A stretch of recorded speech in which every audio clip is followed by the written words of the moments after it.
The hour of 9 a.m. having arrived, the House will come to order. Members will please take their seats. Sergeants at arms will close the doors of the House.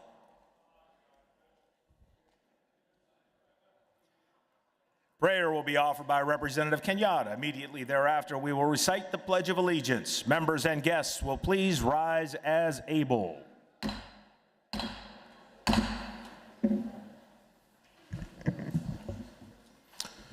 Thank you, Mr. Speaker, and good morning, colleagues. Let us pray.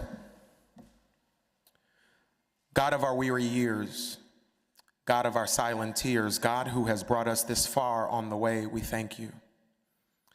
God, we come before you this morning carrying the weight of history and the fierce urgency of now. We honor the voices of our ancestors, the labor of our forebears, and the dreams of those who have yet to come. And God, we ask you to steady us in the work ahead.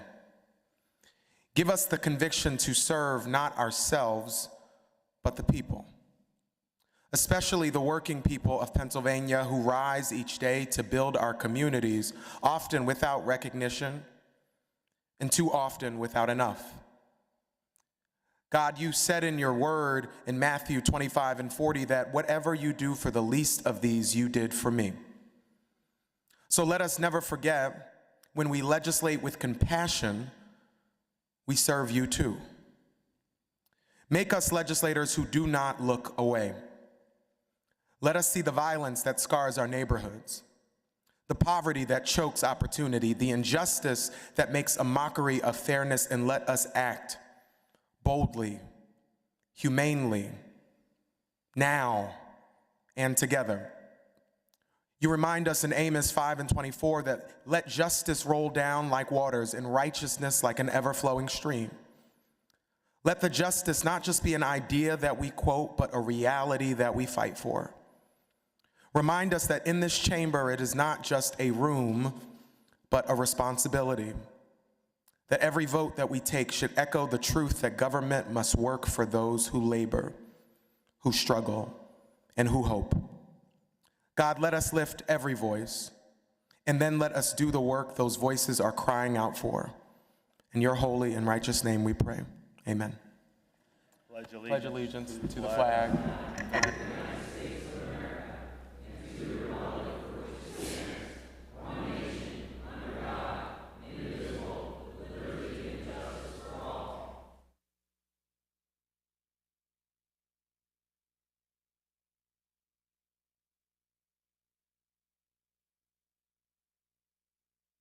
Sergeants at arms will open the doors of the House. Members and guests will please take your seats.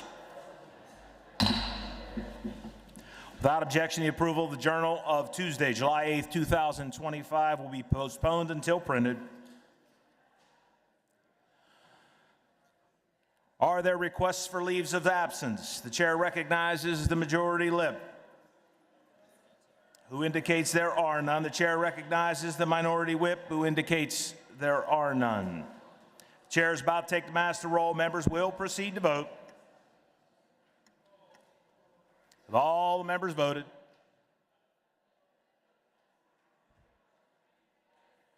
Have all the members voted?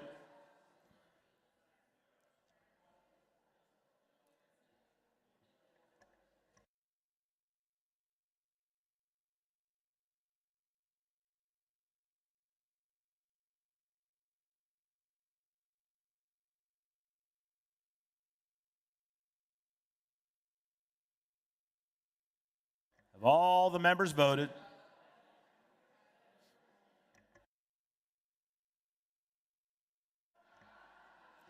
The clerk will record the vote. 203 members having voted on the master roll. A quorum is present.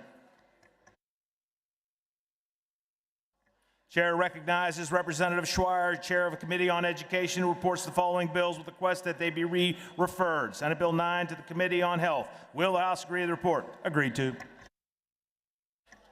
Chair refers the following bills, which clerk will read. Referrals, July 8th, 2025. House Bill 1707, Human Services. House Bill 1708, Transportation. Referrals, July 9th, 2025. House Bill 1701, House Bill 1709, both to Education, and House Bill 1710 to Transportation. The chair recognizes the Majority Whip, Representative Schlossberg, for a caucus announcement. Thank you, Mr. Chair. Mr. Chair, I have two announcements, sir. First, there will be a House Rules Committee meeting in the Majority Caucus Room immediately upon the break. Second, House Democrats will caucus at 9:45, and we will be prepared to return to the floor at 10:15.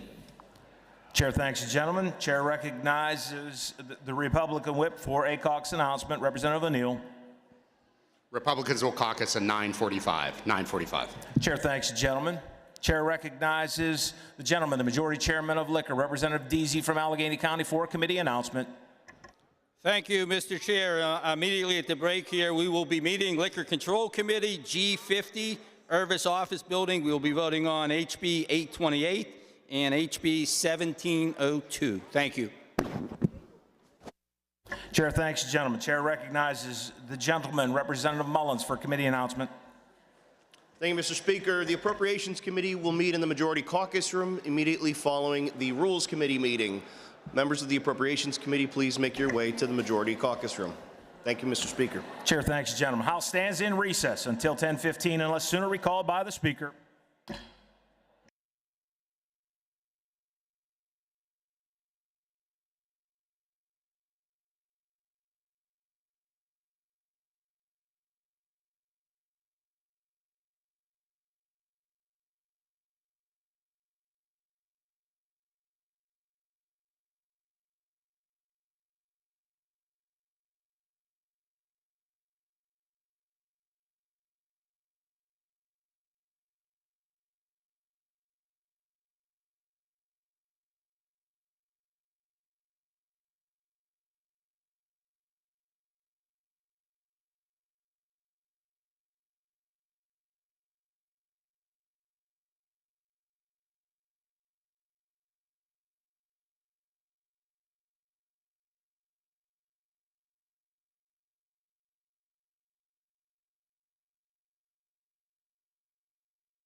The hour of 10:15 having arrived, the House will come to order.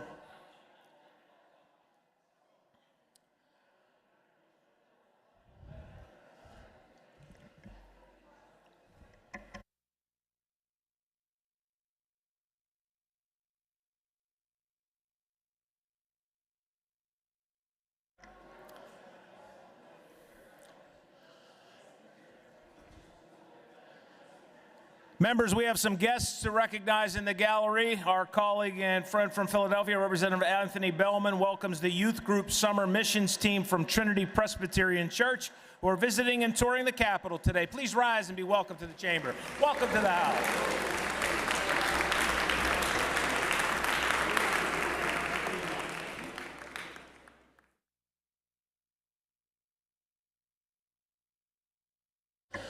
Chair recognizes Representative Dan Deasy, Chair of the Committee on Liquor Control, who reports the following bills. House Bill 828 reported as amended. Will the House agree to the bill? Agreed to. House Bill 1702 reported as committed. Will the House agree to the bill? Agreed to. The Chair recognizes Representative Jordan A. Harris, Chair of the Committee on Appropriations, who reports the following bills. House Bill 589, re-reported as amended. Will the House agree to the report? Agreed to. House Bill 1545, re-reported as committed. Will the House agree to the report? Agreed to. House Bill 1576, re-reported as committed. Will the House agree to the report? Agreed to. House Bill 1577, re-reported as committed. Will the House agree to the report? Agreed to. House Bill 1591, re-reported as committed. Will the House agree to the report? Agreed to. House Bill 1600, re-reported as committed. Will the House agree to the report? Agreed to. House Bill 1646, re-reported as committed. Will the House agree to the report? Agreed to. House Bill 1697, re-reported as committed. Will the House agree to the report? Agreed to. The Chair recognizes Representative Bradford, Chair of the Committee on Rules, who reports the following bills. House Bill 938, re-reported as committed. Will the House agree to the report? Agreed to. House Bill 1212, re-reported as committed. Will the House agree to the report? Agreed to. House Bill 1466, re-reported as committed. Will the House agree to the report? Agreed to. House Bill 1573, re-reported as committed. Will the House agree to the report? Agreed to.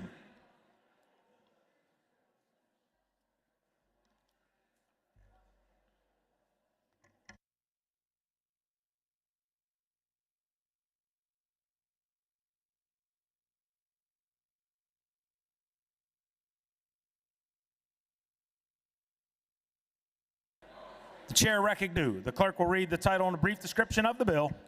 This bill changes the quorum for the Board of Barber Examiners to a majority of members. This bill has been considered on 3 different days and agreed to. The question is, shall the bill pass finally?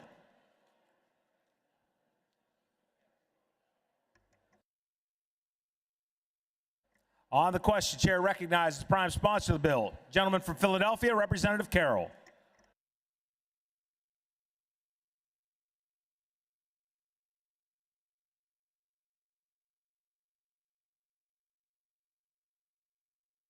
Thank you, Mr. Speaker. I rise today to speak on the current condition of the Barber Board. The Board of Barbers Examiners play a vital role in protecting the public and supporting the barber's profession of Pennsylvania. In licenses and regulations, more than 9,000 barbers, teachers, and barbers managers across the Commonwealth. Unfortunately, the board is currently facing a serious challenge. 5 of the 11 seats are currently vacant. That includes 2 professional seats and 3 public member seats.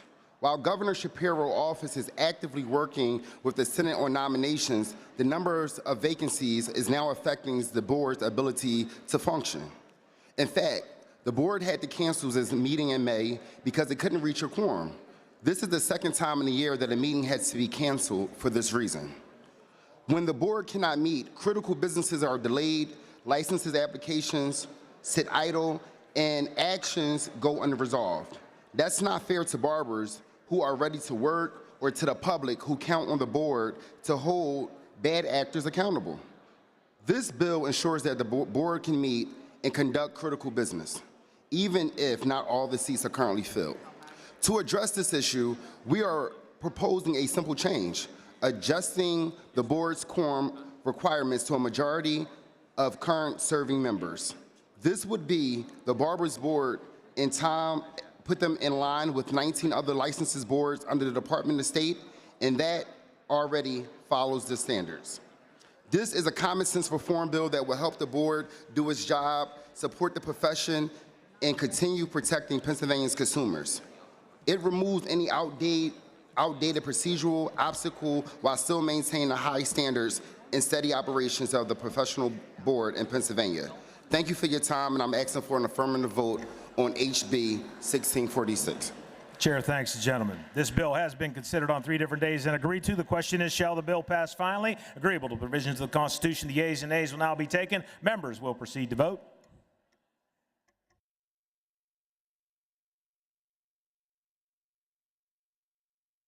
Have all the members voted?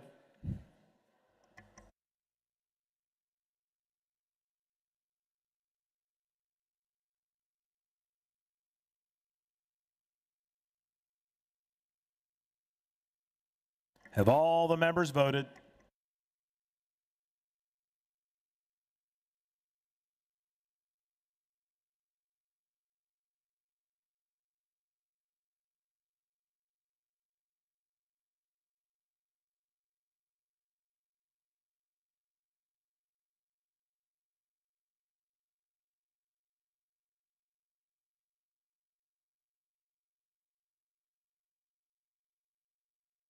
Have all the members voted?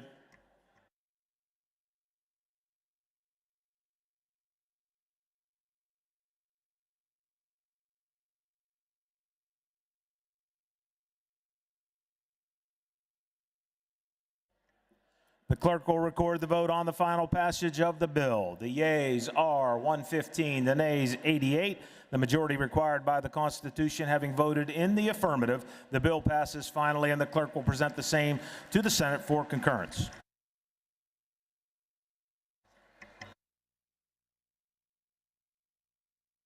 Chair recognizes Majority Leader who calls up House Bill 564, printers number 1831 on page 2 of today's House calendar. The clerk will read a summary of the bill. This bill provides for mental health crisis response. Will the House agree to the bill? Agreed to. House Bill 1212, printers number 1935 on page 2 of supplemental calendar A. The clerk will read a summary of the bill. This bill provides for a public awareness campaign on the benefits of father involvement for maternal and child health. Will the House agree to the bill? Agreed to. Chair recognizes Majority Leader who calls up House Bill 1466, printers number 1973 on page 1 of supplemental calendar A. The clerk will read a summary of the bill. This bill requires face-to-face counseling for applicants of reverse mortgage loans. Will the House agree to the bill? Agreed to. Chair recognizes the Majority Leader who calls up House Bill 1573, printers number 1861 on page 1 of supplemental calendar A. The clerk will read a summary of the bill. This bill requires establishment of data inventory. Will the House agree to the bill? Agreed to. Chair recognizes Majority Leader who calls up House Bill 938, printers number 1004 on page 2 of supplemental calendar AA. The clerk will read a summary of the bill. This bill allows a current or retired member of ASBE to each have a voting seat on the Board of Governors.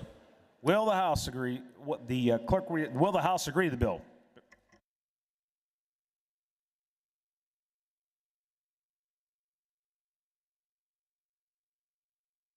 Representative Roy offers Amendment A01339.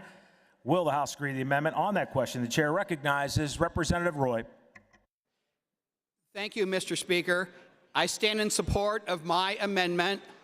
What my amendment would do is it would basically gut and replace the bill, and it would expand the board to 22 members rather than 20. The 2 added members would be non-voting members. There'd be a faculty member as a non-voting member, and then a support staff person as a non-voting member. Mr. Speaker, the underlying bill removes 2 positions from among the local council trustees that are currently on the board. Currently, there's 5 of them.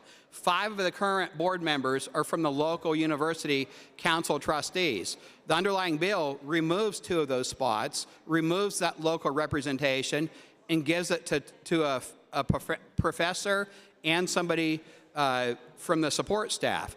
My amendment lets the local representation continue, and it adds the faculty member and the other member, but they're non-voting members. It's important, Mr. Speaker, that they be non-voting members.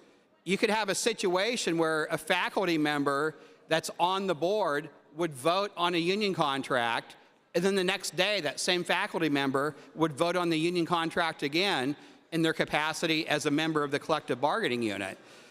Currently, there's a non-voting faculty member that is a delegate on the board, but it's a non-voting position. They don't vote on anything, but they attend the meetings, they offer input, but they can't vote.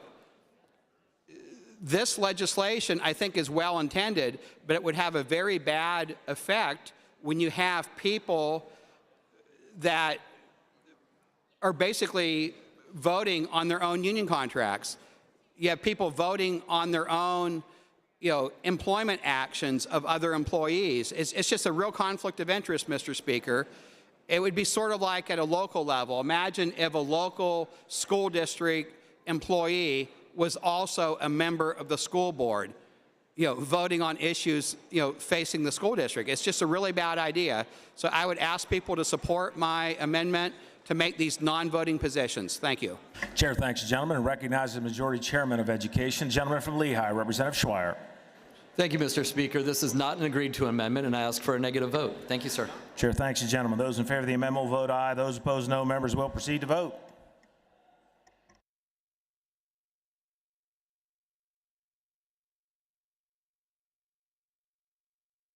Have all the members voted?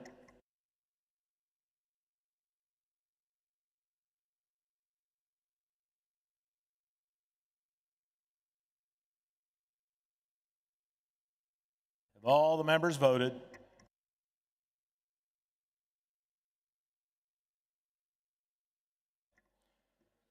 Clerk will record the vote on the amendment. The ayes are 101. The nays are 102. The amendment fails. Representative Anderson offers Amendment A01512. Will the House agree to the amendment? On that question, the chair recognizes the gentleman from York, Representative Anderson.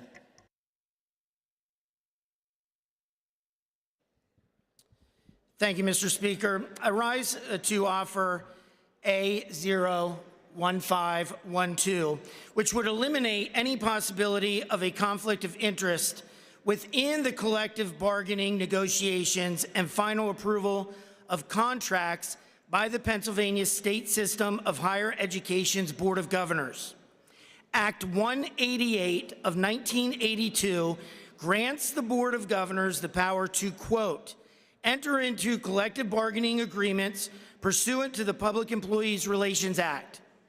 According to the law, the Pennsylvania State System of Higher Education's Board of Governors votes to approve or deny collective bargaining agreements with the Association of Pennsylvania State College University faculties who represent faculty, coaches, nurses within the state system.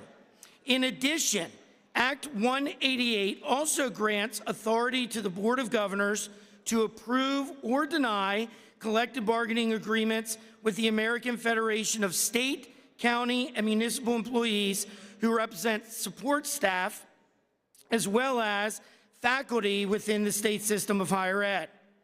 To allow 2 of the 11 members appointed by the governor to vote on a contract which benefits the associations of which they are members is a clear conflict of interest and a dangerous precedent.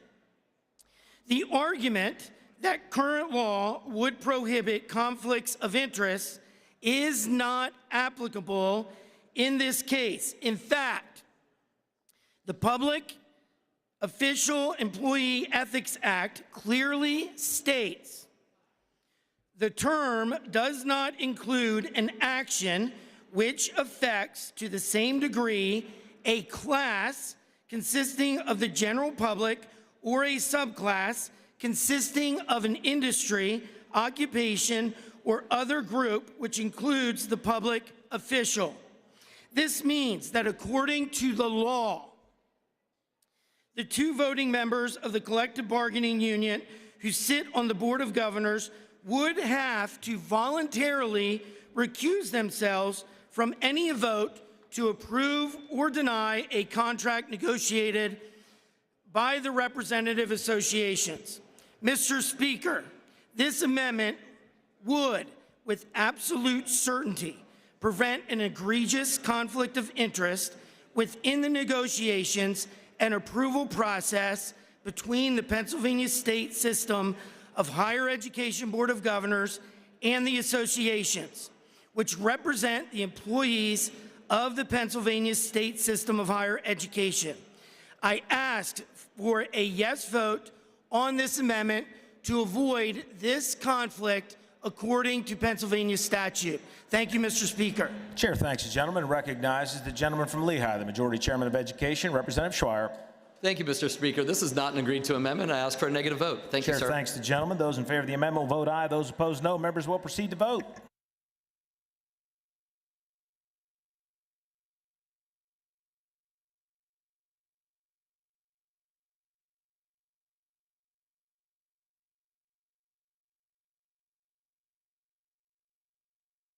Have all the members voted?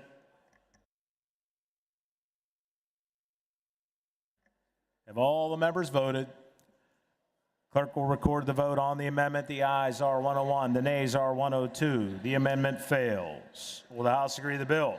Agreed to.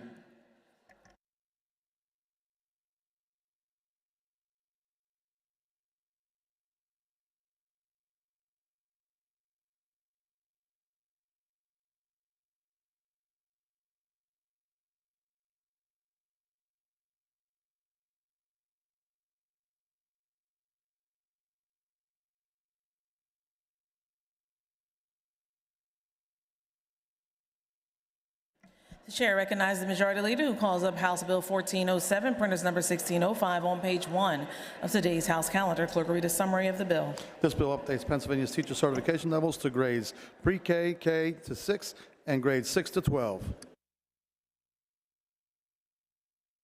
Will the House agree to the bill? Representative Nelson offers A01440. Will the House agree to the amendment? On that question, Chair recognizes the maker of the amendment in the bill, the gentleman from Montgomery County, Representative Nelson. Thank you, Madam Speaker. A01440 shifts the timeline for implementation of this bill to no later than July 1 of 2027. These additional 18 months would allow education prep programs to have the time they need to update some of their prep materials so that the grade spans that we're now impacting make sense. It also provides the department the ability to expedite this transition through policy. Finally, the major area that we want to adjust in this is to reduce the overlap. Currently, the bill at its core shifts our grade certifications so that we don't have this kind of middle grades desert from our teachers. What we'll be doing now is have a pre-K to 6, and then this amendment has a 7 to 12 teacher certification grade span as opposed to a 6 through 12 grade span. Again, 7th grade teachers will still be, as needed, able to teach down in the 6th grade levels, but it will allow all of these things. As both the amendment sponsor and the prime bill sponsor, I can say that this is an agreed to amendment. Those in favor of the amendment will be voting aye. Those opposed will be voting no. Members will proceed to vote.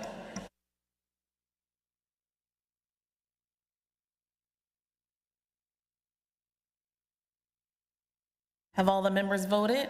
Have all the members voted?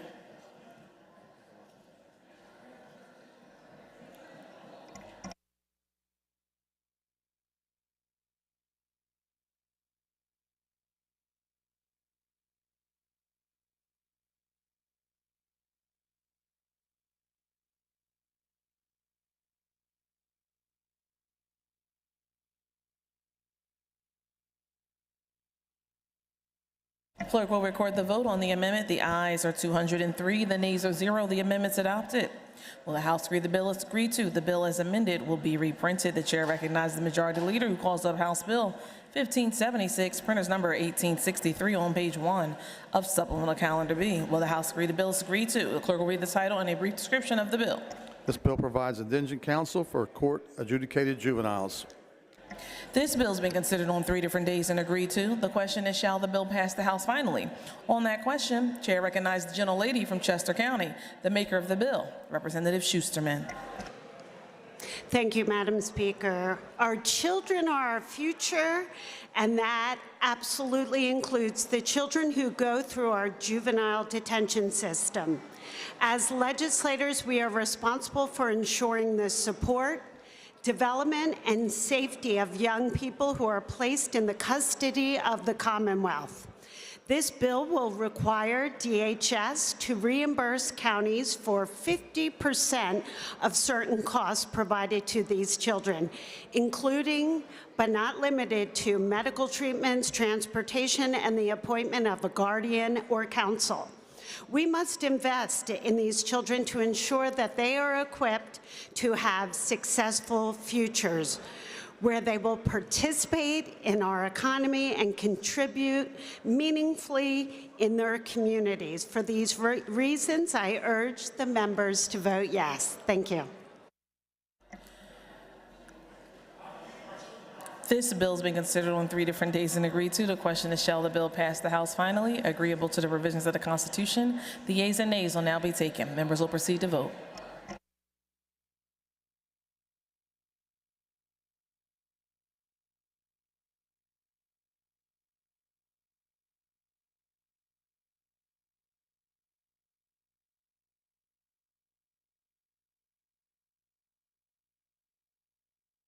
Have all the members voted? Have all the members voted?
Clerk will record the vote on final passage of the bill. The yeas are 106, the nays are 97. The majority required by the Constitution have been voted in the affirmative.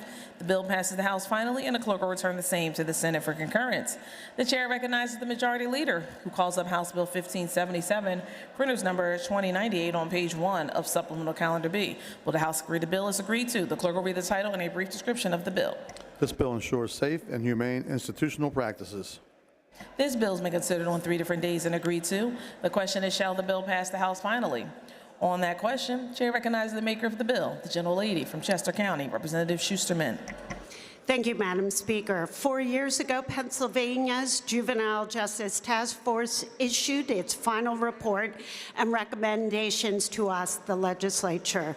The task force process included 28 roundtables and nearly 450 participants over a 2-year period.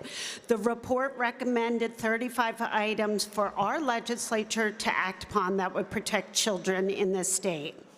HB 1577 will ensure that the safe and humane institutional practices are in place for children who may face restrictive procedures such as restraints when in custody or incarcerated. The children of our Commonwealth, all of the children, are our future, and it is our duty to protect them. For these reasons, I urge the members to vote yes. Thank you, Madam Speaker. Agreeable to the provisions of the Constitution, the yeas and nays will now be taken. Members will proceed to vote.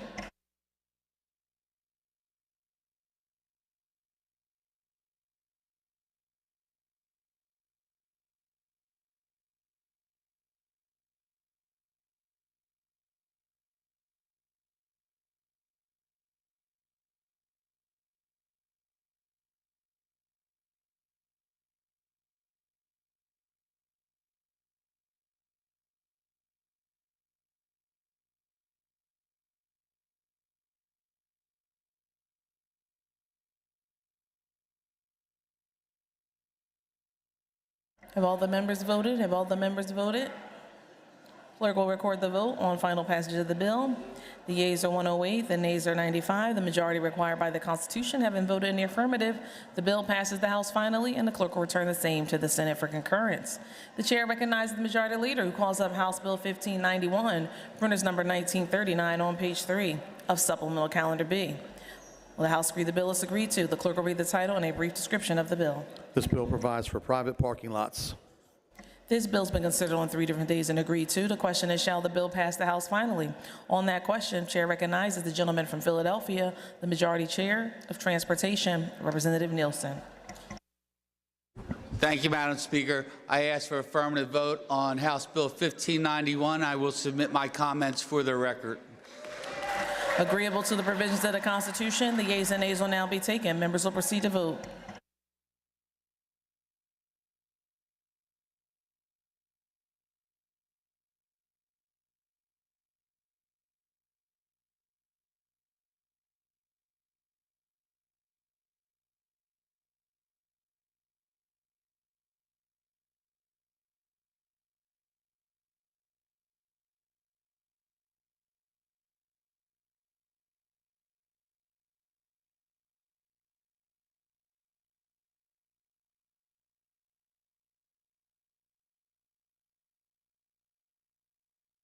Have all the members voted? Have all the members voted?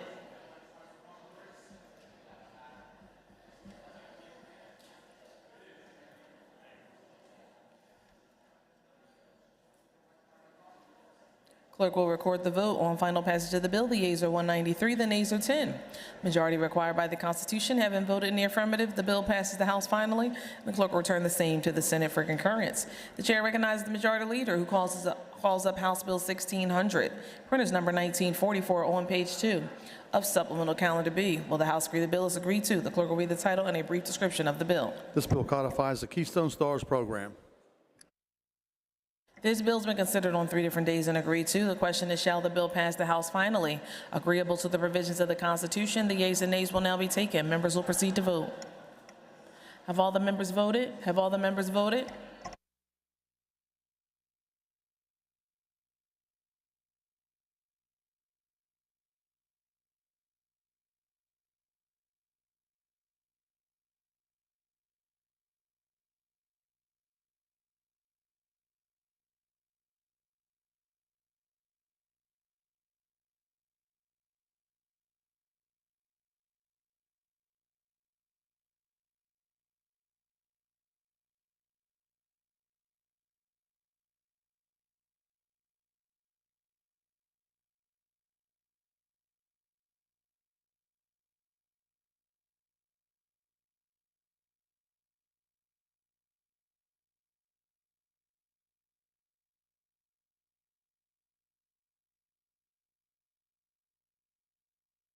Clerk will record the vote on final passage of the bill. The yeas are 176, the nays are 27.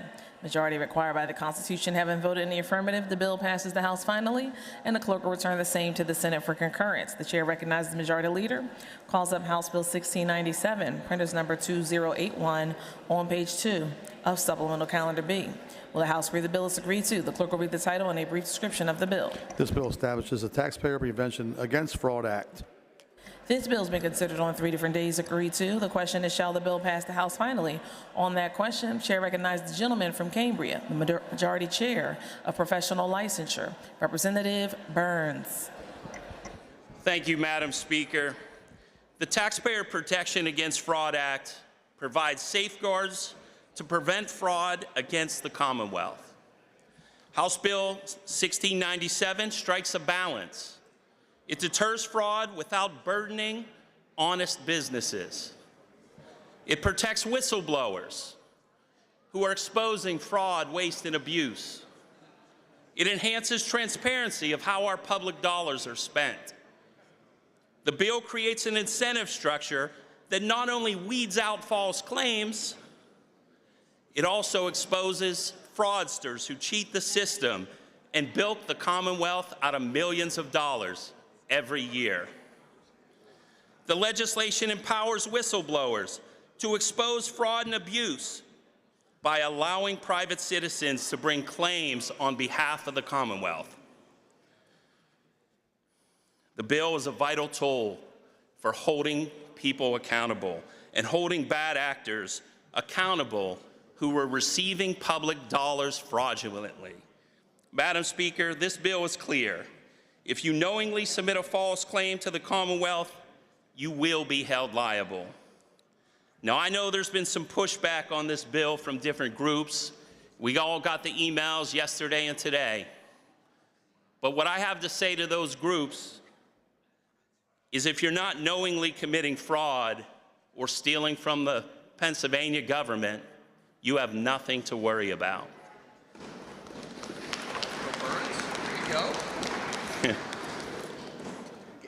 No one who makes a minor technical billing mistake will be held liable in this bill. Madam Speaker, I must point out that there are several places in the bill that provide protections against frivolous lawsuits intended to harass. We make it clear that if a plaintiff's legal claim is clearly frivolous or brought primarily for the purpose of harassment, the court can award the prevailing party's attorney fees and costs to defend the case. These are the facts in the bill. House Bill 1697 is a responsible, bipartisan measure. It's a proven mechanism to combat fraud and recover Pennsylvania tax dollars. The bill will strengthen our ability to root out fraud and defend the integrity of all public programs.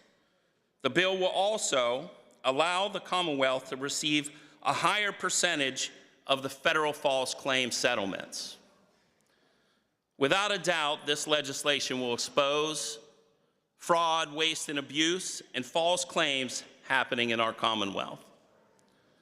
Madam Speaker, the primary goal and intent of this bill is to hold fraudsters accountable. So if you want to protect fraudsters who bilk millions of dollars from the Commonwealth, by all means vote no today. But if you want to protect the taxpayers of Pennsylvania, if you want to prevent fraud, waste, and abuse, then vote yes on the bill today. Thank you, Madam Speaker. Chair thanks the maker of the bill.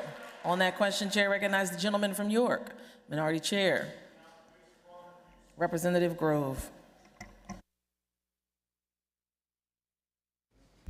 Thank you, Madam Speaker. The Federal False Claims Act was first enacted by President Abraham Lincoln during the Civil War to prevent fraud within our military-industrial complex. It has been the premier anti-fraud legislation at the federal level for well over a century. This legislation at the federal level has recovered billions of dollars in taxpayer money through its work. This legislation is much needed in this Commonwealth. Our Medicaid budget far exceeds our ability to pay currently. We need tools in place to root out fraud, waste, and abuse. Now, this utilizes private sector resources to do that. And I'll tell you right now, the only way to root out complex fraud is through a whistleblower.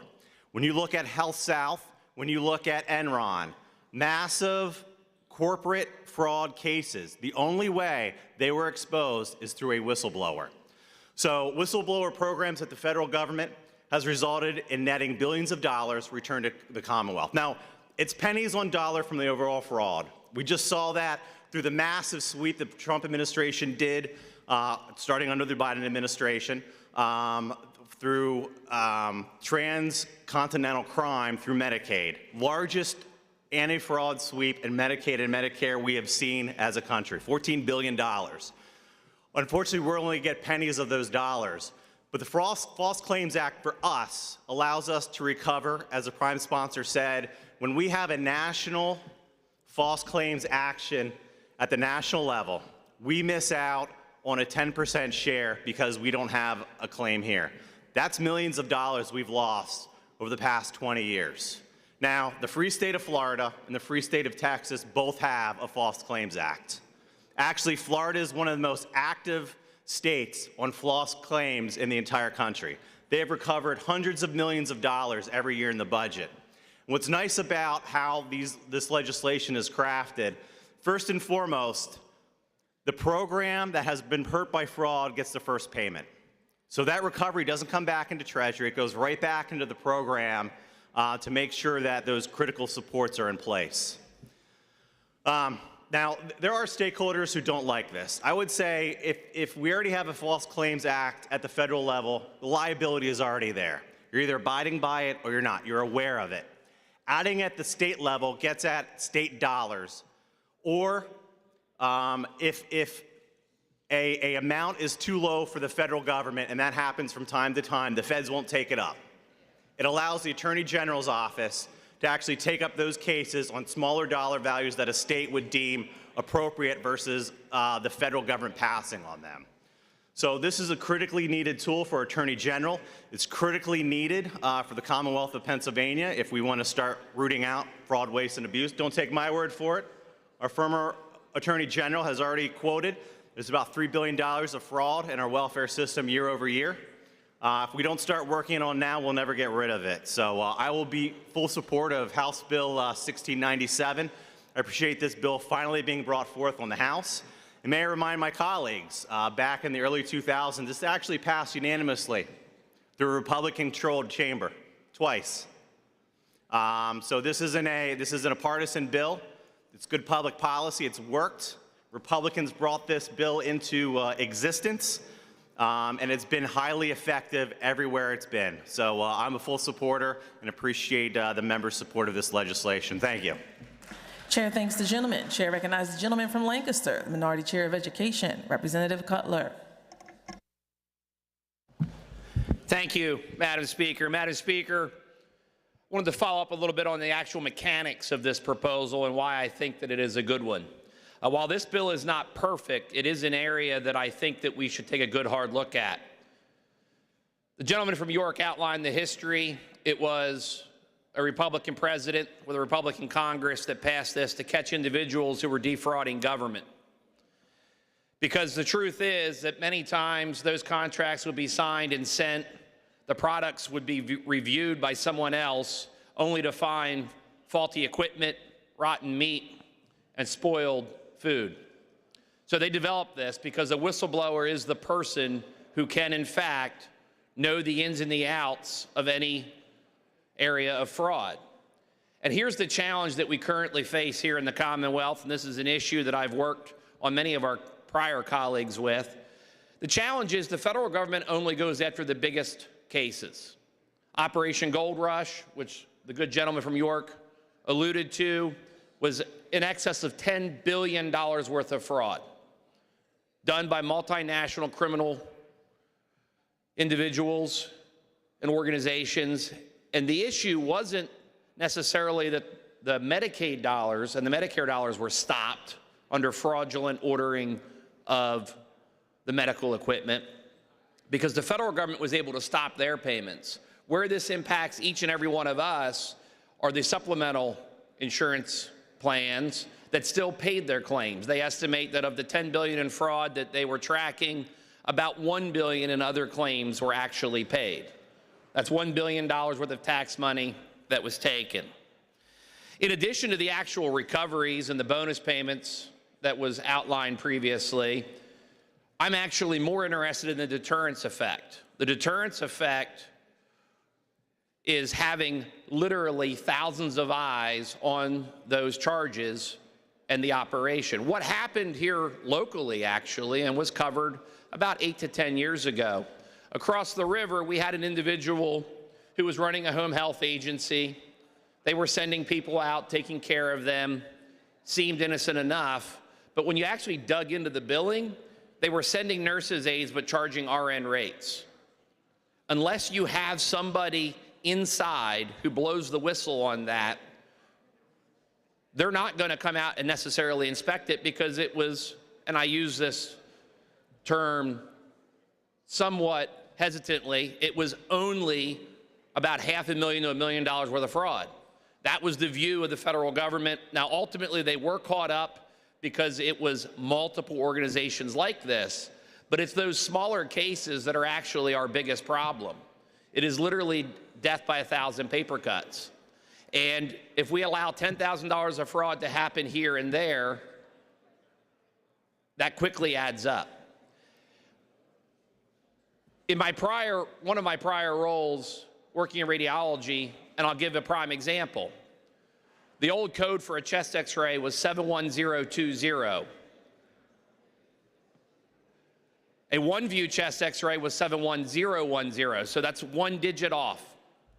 Now, we had quality control programs in the hospital that I worked at where we compared the verbiage of the reports with the actual charge that was being entered to make sure that two views were always matched with two views. But one of the classic schemes is called upcoding, where some of these smaller practices, similar to the gentleman with the home health aide charging RN rates, you change the number. Now, that quickly adds up. And I'm not a believer that we should be chasing the money after we've already paid it. We should prevent it from happening. Now, I will also say this. I think that this bill needs some better guardrails, because if someone inadvertently enters the wrong code and does it multiple times, that quickly becomes very challenging to prove in court, because you're going to have the question of intent and knowledge. And that can be difficult, and it may cause some individuals to settle rather than actually litigate, even though they did nothing wrong, because they'll make a business decision that it is cheaper to do so. So while I wish that this proposal had better guardrails in that regard to ensure that inadvertent charges, which are clearly different than fraudulent charges, were not swept up in it, I think this current language does. I will be supporting the bill, and I think it's something that we should look at given the size and scope of our current Health and Human Services budget and the likelihood that this fraud not only is occurring, but has been for some time. Chair thanks the gentleman. On that question, chair goes to the floor leader, Representative Topper from Bedford. Thank you, Madam Speaker. Madam Speaker, I too support the concept of this bill. I do, however, share in some of the concerns that have been offered. When the gentleman from Cambria speaks of a minor mistake would not necessarily be able to be litigated, I don't believe that the current language actually ensures that. I think that's something that we could work on to ensure that it's knowingly committing fraud. As I've said from this chamber many times, or from this podium many times this session, the language matters, but so do the ideas. And I believe that this is a good idea that over the next, hopefully, few weeks, months, or even this session, we can continue to work on, because rooting out waste, fraud, and abuse is a way to ensure that we are sustainable moving forward as a Commonwealth. However, we also need to ensure that our businesses and our hospitals are also sustainable to provide the economic growth that we need to grow our economy. So I think more work can be done on this language to take this good concept and become law with even better language. Today I will be voting no, but encouraging all parties to continue to work towards a resolution so that we can all be yes. Thank you, Madam Speaker. Chair thanks the gentleman. Agreeable to the chair recognizes the gentleman from Montgomery County, Representative Bradford, the floor leader. Thank you, Madam Speaker, and I thank my good friends on the other side of the aisle who've proven once again that there should be no constituency and no political party for fraud.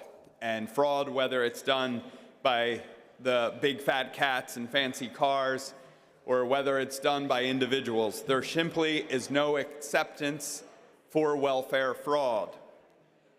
And I hope today, by the vote that we're about to put up, that while perfection may not be what we have is progress in a way that is both pro-taxpayer, pro-consumer, anti-fraud, bipartisan, in a way to track down dollars, not pennies, not going after the small cats, but the fat cats.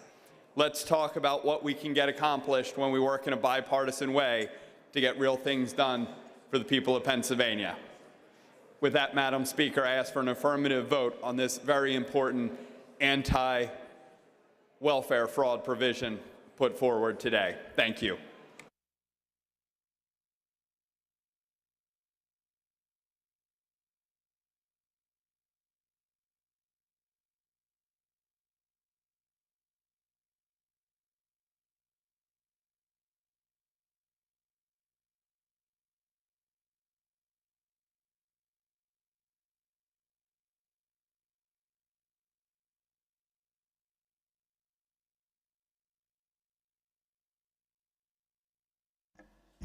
Agreeable to the provisions of the Constitution, the yeas and nays will now be taken. Members will proceed to vote.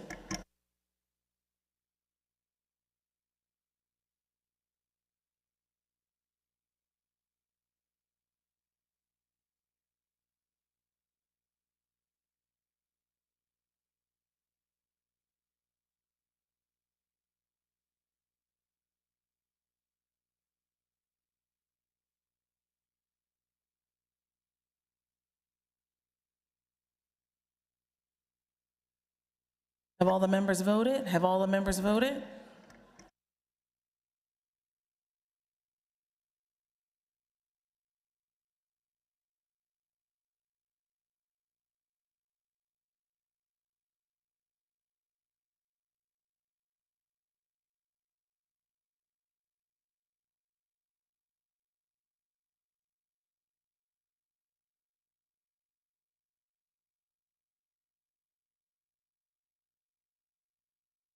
Clerk will record the vote.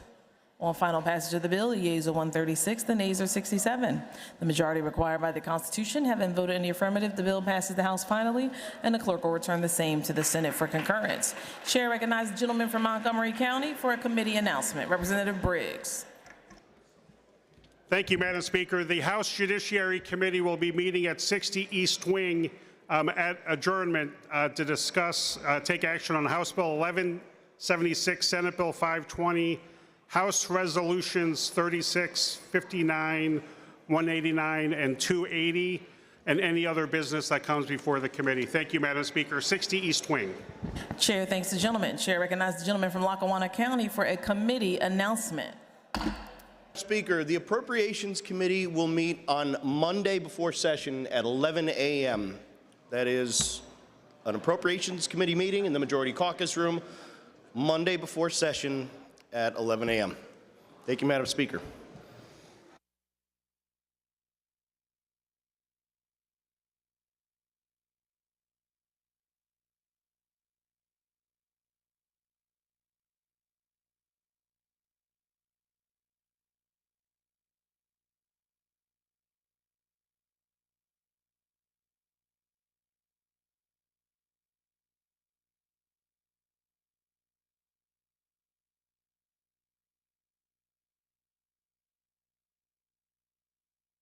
Majority Leader moves that the following bills be recommitted to the Committee on Appropriations. House Bill 564, House Bill 938, House Bill 1212, House Bill 1407, House Bill 1466, and House Bill 1573. The Majority Leader moves that the following bill be removed from the table calendar and be placed on the active calendar. House Bill 441. For the information of the members, there will be no further votes. The chair is in receipt of a motion from the gentleman from Lancaster, Representative Cutler, that the House now adjourn until Monday, July the 14th, 2025 at 12 noon, unless sooner recalled by the Speaker. Questions on the motion? Those in favor say aye.